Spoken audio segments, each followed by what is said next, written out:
All right, well, good morning. It's good to be with you today. We will work our way around to that topic, the idea of being the light of the world. I want to spend some time with you this morning in Matthew chapter 5, and I want to look and do some work with the Beatitudes. Matthew chapter 5. So if you have a Bible, it would be helpful for you to just take that text and lay it out in front of you.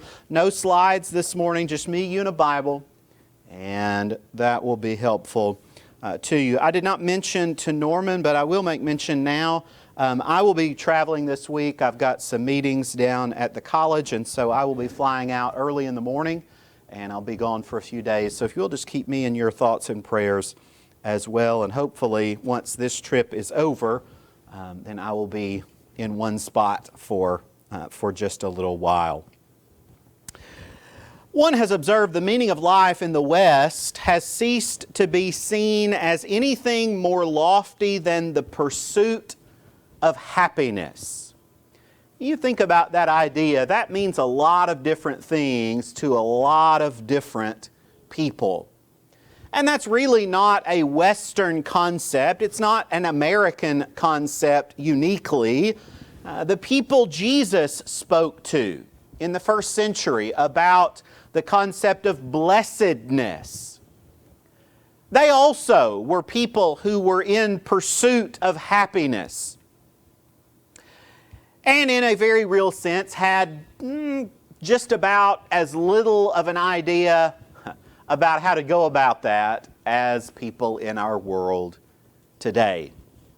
And so as Jesus is speaking about true blessedness, it is very likely that many of these people would have been shocked to hear the kind of people who are destined to obtain true blessing in life. Jesus makes it very clear that blessedness is not found in the pursuit of happiness, but rather in the pursuit of righteousness and in the building of a godly character. And many times that is not centered around exalting self, but rather doing the exact opposite. And so he explains to his audience what that looks like, beginning there in Matthew chapter 5 and verse 3 with a statement, "Blessed are the poor in spirit, for theirs is the kingdom of heaven." The Greeks had two words for poor. One would probably be our word for poor. It's the idea that you've got enough to survive, but there's no extra at the end of the month. In our economy, that seems to be the way many of us live. We live paycheck to paycheck, or we live week to week, and we've got enough to make it. But if something goes wrong, if the air conditioner goes out, or if we have car trouble, then we may find ourselves in a bind. And so in that sense, we are poor. There is also the word in the Greek for one who is destitute or impoverished. This is the word Jesus uses in the Beatitudes. That's the word used to describe Lazarus in Luke chapter 16, or the widow with 2 mites, or the poor brother in James chapter 2 who is ignored by the congregation. Impoverished, destitute. That would have been considered shameful by the Jews, a sign that God was not pleased with someone. And yet, Jesus uses this imagery to pronounce a blessing, the poor in spirit. And of course, in spirit shows us that Jesus is referring to spiritual poverty. There was not a Roman or a Greek word for humility, and so Jesus uses the image of poverty to express this idea. Pride would see itself as rich or loaded with resources, but humility would be able to see that it is destitute without resources. And such a mindset would cause one to seek the Lord and His kingdom. You're not going to seek the Lord unless you first humble yourself. He then says in verse 4, blessed are those who mourn, for they shall be comforted.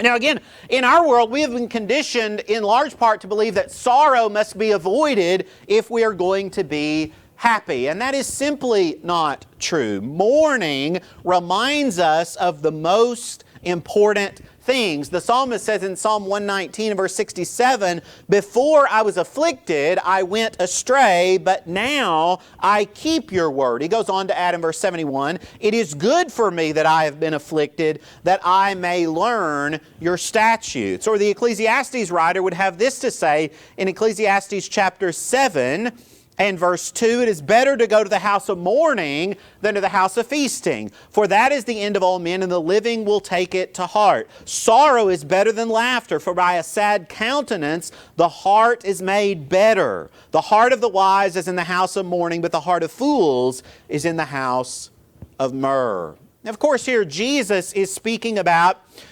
mourning bringing about spiritual growth. The grief that Jesus refers to comes to us by choice. He's speaking of those who would mourn over their sin. Those who are humbled and grieved by their sin are granted comfort from above. In Isaiah chapter 61, we won't read the text for time's sake, but the ideas are there of God healing the brokenhearted and proclaiming liberty to the captives and comforting those who mourn. But when you look at that passage, what you find is that not everyone was granted comfort, but only those who acknowledged their sin and repented. Blessed are those who mourn. They will do what it takes to receive spiritual comfort. Blessed are the meek, verse 5, for they shall inherit the earth. Now again, in our world, meekness is typically equated with weakness, and those who are meek may find themselves run over by others. But in the ancient world, this would have been considered noble because it indicated self-control. Meekness does not mean that one is powerless. Rather, meekness is self-discipline, the ability to channel that power and remain calm in spite of someone provoking you. Now, spoiler alert, we'll get around to this. But of course, Jesus ends this section on the Beatitudes by speaking about those who would be persecuted or provoked by others. And so you need that meekness to be able to keep things in perspective. You need to remain in control even when others around you are not, knowing that a greater reward is coming. Blessed are those who hunger and thirst for righteousness, for they shall be filled. There is in every human an inescapable need for God. The psalmist would say in Psalm 63, O God, you are my God. Early I will seek you. My soul thirsts for you. My flesh longs for you in a dry and thirsty land where there is no water. Sometimes we sing a song which comes from Psalm 42 and verses 1 and 2, as the deer pants for the water brooks, so pants my soul for you, O God. My soul thirsts for God, for the living God. When we sin, there is put into our hearts a spiritual emptiness. And then what we do is we sometimes, maybe even a lot of the time, compound that emptiness by trying to fill it with all kinds of trash, for lack of a better term. Paul Earnhardt has written this: we try to ease our pain. We had as well try to pour Niagara Falls into a teacup as to seek to satisfy our spirits with mere things and carnal thrills. unable to meet our fundamental need, money and pleasure and even worldly wisdom become the basis for an insatiable appetite that leaves us empty, unfulfilled, and burned out. And yet we see people do that all the time. They will try to fill the hole that's in their life with some type of sexual satisfaction or some type of riches or glory or some type of physical need. But we must understand that we will never have enough. We will never know enough to find contentment without God. Ecclesiastes 5 verses 10 and 7 says, "He who loves silver will not be satisfied with silver, nor he who loves abundance with increase. This also is vanity. When goods increase, they increase who eat them. So what profit have the owners except to see them with their eyes?" What we need is not more riches. What we need is righteousness. And so Jesus is calling us to change our priorities. Blessed are the merciful, for they shall obtain mercy. We must recognize that God has not given us what we deserve. We talked about that for just a moment in the Bible class this morning. But instead, God has extended to us grace and mercy. When we understand that, we should be able to extend that mercy to others. This is seen in a variety of ways. It would be seen in our compassion to the helpless. For example, the Good Samaritan who sees that man on the road extends mercy to him. This is seen in our forgiveness of those who have wronged us. I'm reminded of the parable of the unmerciful servant in Luke chapter 18. We must understand that without it, we cannot be right with God. That's Matthew chapter 18, I should say. Matthew 18, verses 21 and 22. Peter came to him and said, "Lord, how often shall my brother sin against me, and I forgive him? Up to 7 times. And Jesus said, "I say not up to 7, but up to 70 times 7. And he goes on to say, the master of that servant was moved with compassion, released him, and forgave him the debt. And of course, that servant went out and would not extend that grace or mercy to others. I think it's important for us to note here, being merciful does not earn us mercy. But being merciless will cost us mercy. Verse 8, "Blessed are the pure in heart, for they shall see God." This speaks of a single-minded devotion. In chapter 6 of Matthew, chapter 6 and verse 24, Jesus would later say, "No man can serve 2 masters. For either he will hate the one and love the other, or else he will be loyal to the one and despise the other. You cannot serve God and mammon." James would put it this way in James chapter 4 and verse 8, "Draw near to God, and He will draw near to you. Cleanse your hands, you sinners, and purify your hearts, you double-minded." A single-minded devotion. We need to understand that is not speaking of the hypocrite who plays calculating games. That is not speaking of the double-minded man who can never quite put both feet into the kingdom. This is only speaking of those who are honest and single in heart before God. "Blessed are the peacemakers, for they shall be called sons of God." Now ultimately here, Jesus' point is referring to those who would bring others to a point of reconciliation and peace with God. Paul would speak about this in Ephesians chapter 2. Ephesians chapter 2, beginning of verse 13, Paul would have this to say. Ephesians chapter 2 and verse 13. But now in Christ Jesus, you who once were far off have been made near by the blood of Christ, for He Himself is our peace, who has made both one and has broken down the middle wall of division between us. And he goes on and he talks about how Jesus is the ultimate peacemaker. When the peace of Christ rules in one's heart, that will produce compassion, meekness, forgiveness, and that will lead to peace with others. Paul would have this to say in Colossians chapter 3. Colossians chapter 3 and verse 12.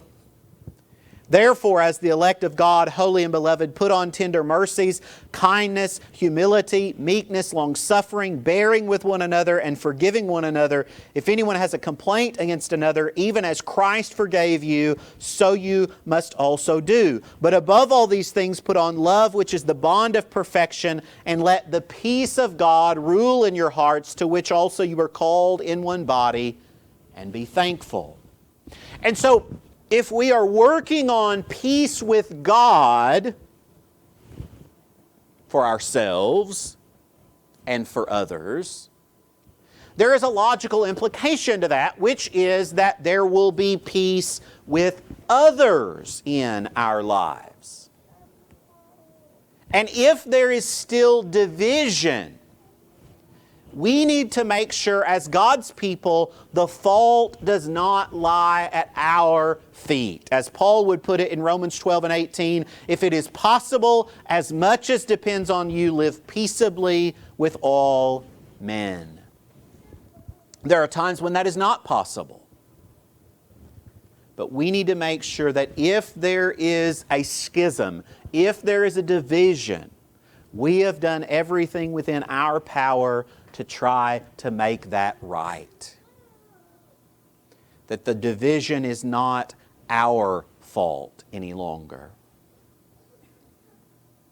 Blessed are those who are persecuted for righteousness' sake, for theirs is the kingdom of heaven.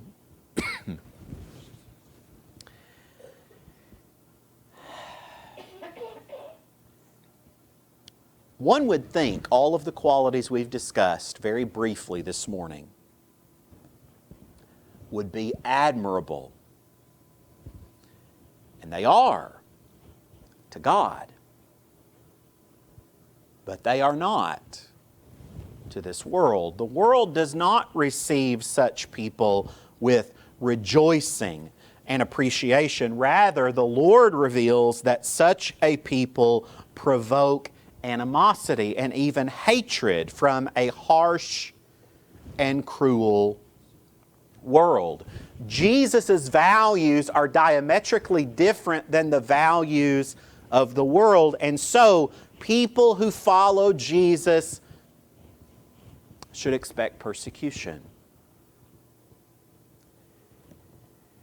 And if you'll notice here, when Jesus begins speaking about persecution, He moves from the general or the abstract to the personal. Verse 10, blessed are those who are persecuted.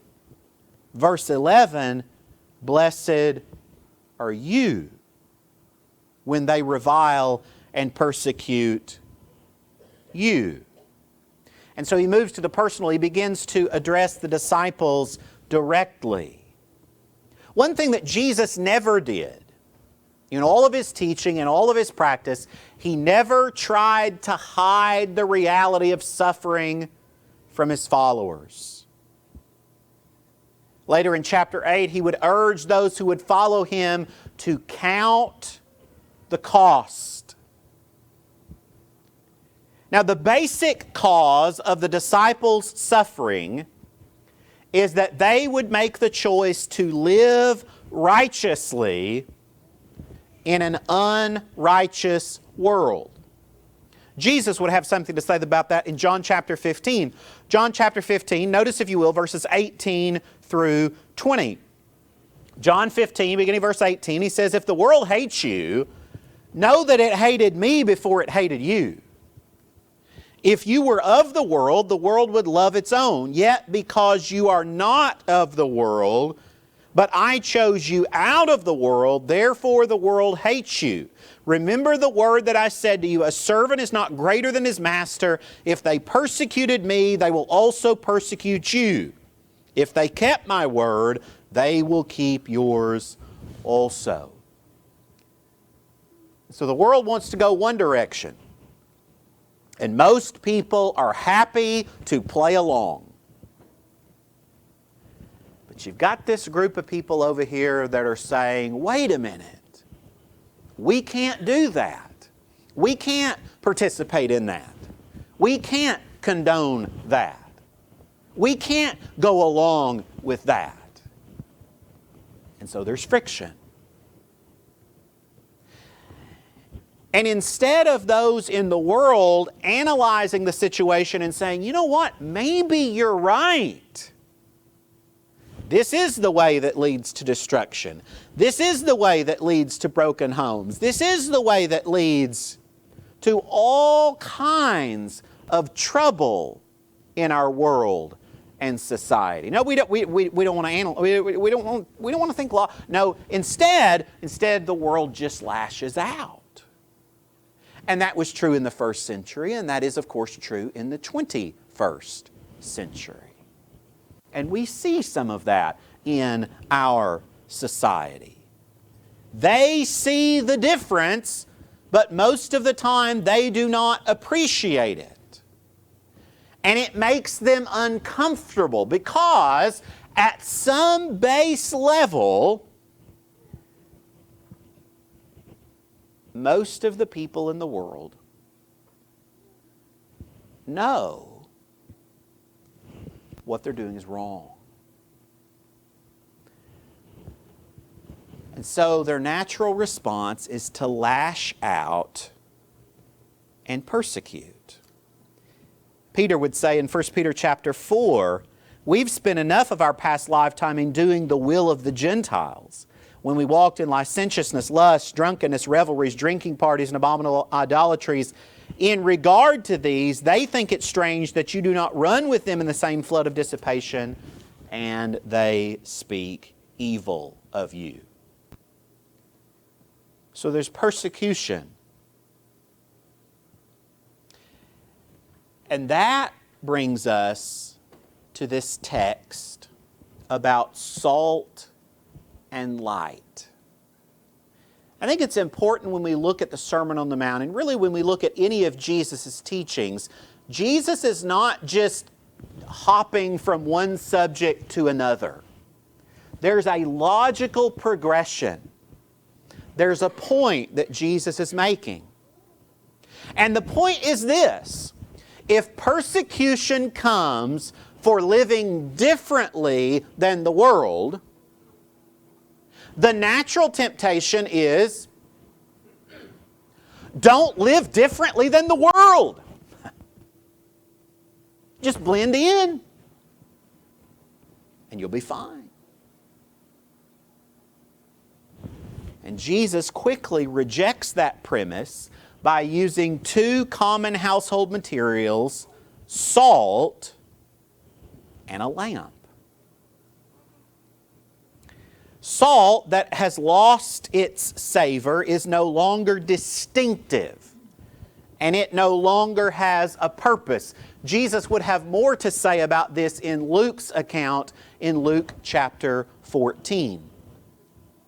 Of course, those of you who know the science of all of this, you recognize that sodium chloride is a stable compound which rarely breaks down chemically, but when it is mixed with other substances, it loses its flavor. Of course, Jesus is making a spiritual point here.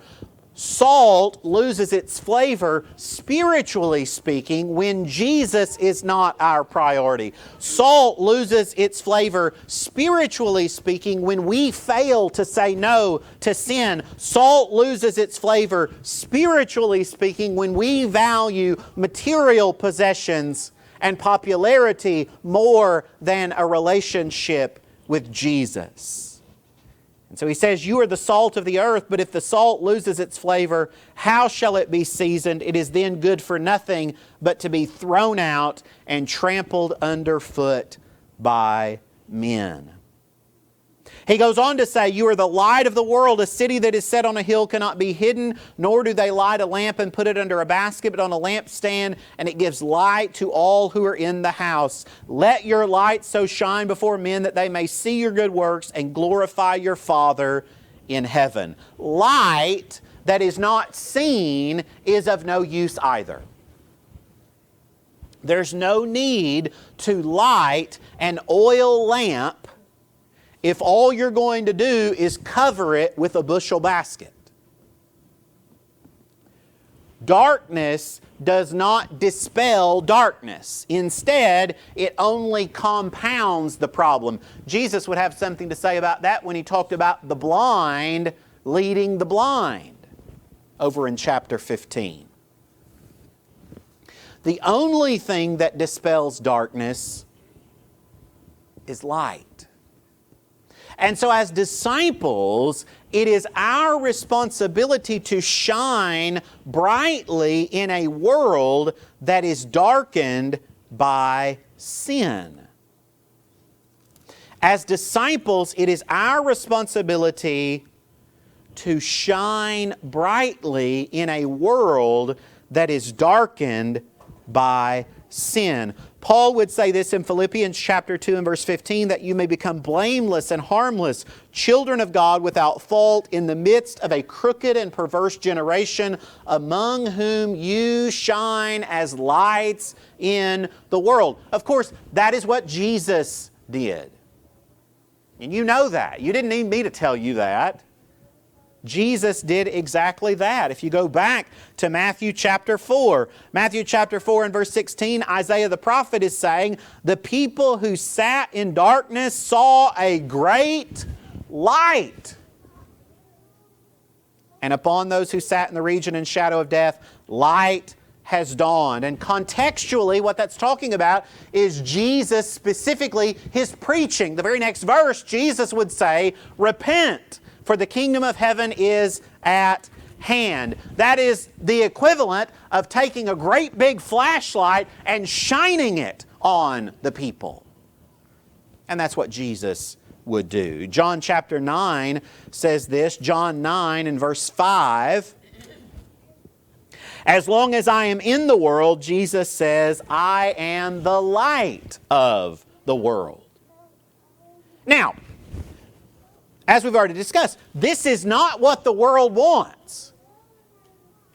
John chapter 3, Jesus speaking to Nicodemus says in verses 19 and 20, this is the condemnation that light has come into the world, and men love darkness rather than light because their deeds were evil. For everyone practicing evil hates the light and does not come to the light lest his deeds should be exposed. And so that is not what the world desires.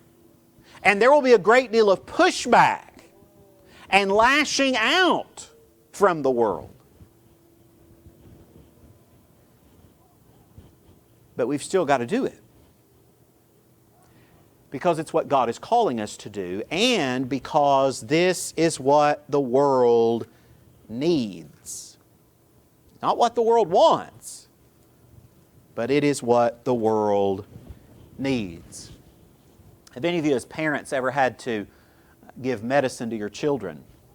They're real excited about taking that, aren't they? But they would much rather have ice cream.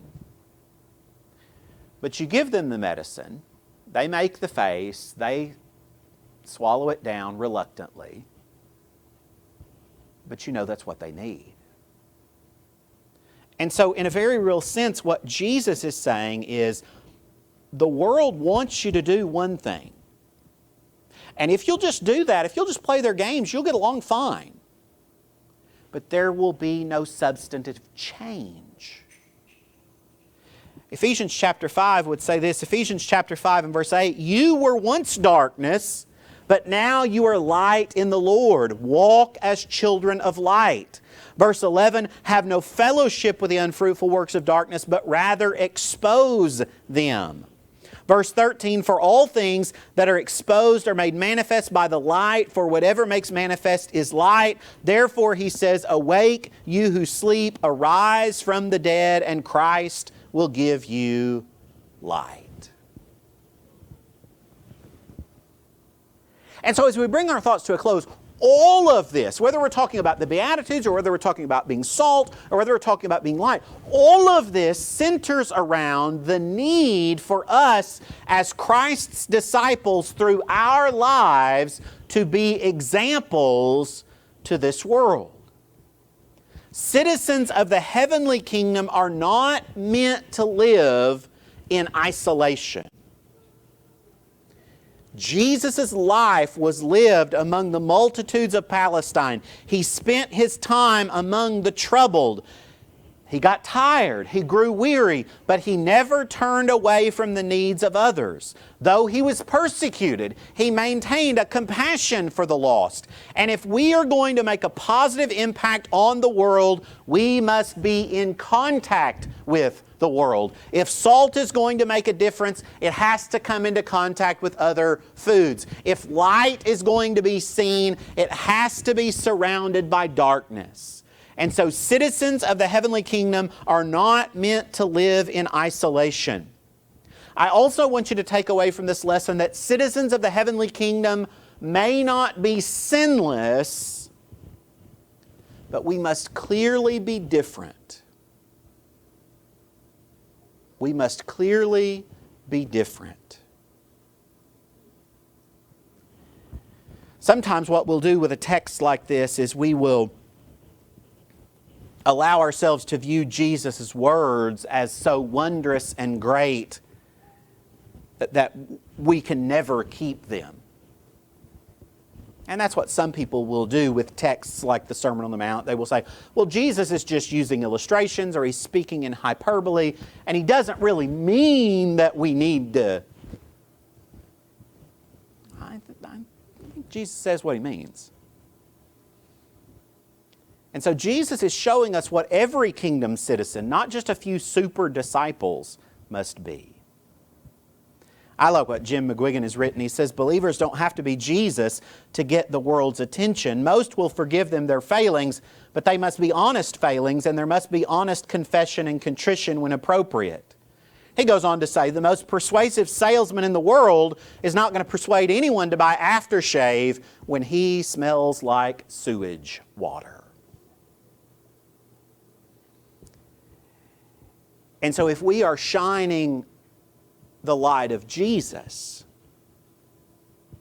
my friends and brethren, we got to be living like Jesus. And ultimately, citizens of the heavenly kingdom are to shine, but the Father is the one who is to be seen. Our goal is not personal glory. In fact, later in the Sermon on the Mount, Jesus would condemn those who base their actions on a desire to be seen and praised by men.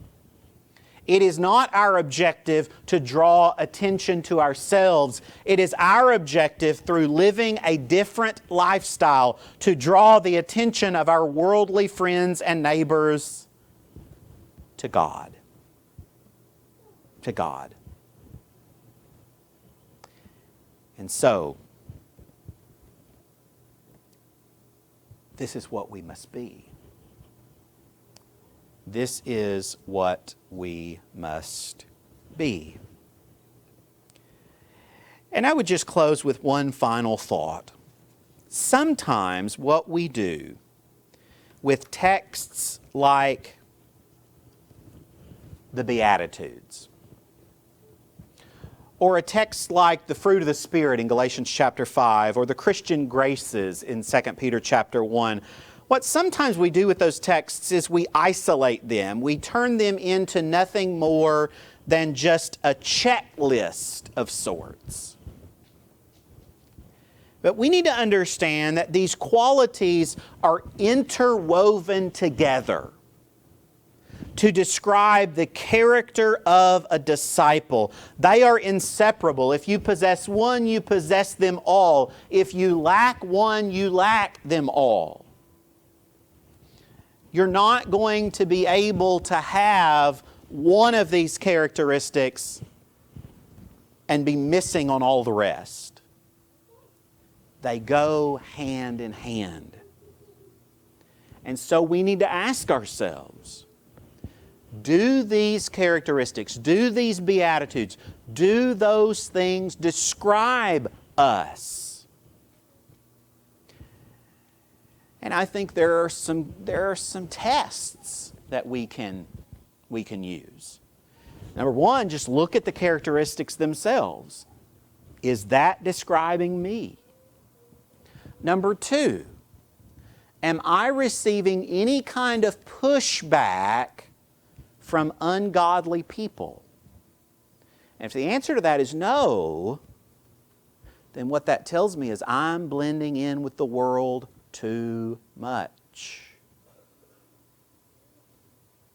And then test number three, that whole concept of salt and light.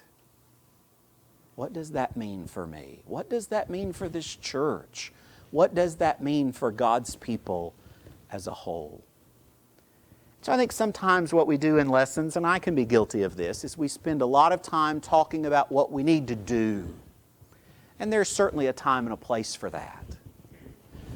But at a much deeper level, before we start talking about the actions, we need to talk about who we are as people. And figure out, is Jesus describing me? And if not, what can I do so that I fit that description better in the future than I have in the past? If you're not a Christian, you need to be one. We are not perfect, but Jesus is, and He has shown us the perfect way. Do you believe in Him? Would you be willing to confess your faith, repenting of your sins, and being baptized to wash those sins away? That's the plan that is set forth in Scripture. That's the plan that worked on the day of Pentecost, and it's the plan that will work even today. And we'd love to help you with that. And if you are a Christian, can we help you? How are you spiritually? Do the Beatitudes describe you? Are you the salt and light that you need to be? If not, why not? We'll pray for you, pray with you. We do anything we can to strengthen and encourage you. Won't you come? While together we stand while we sing the song.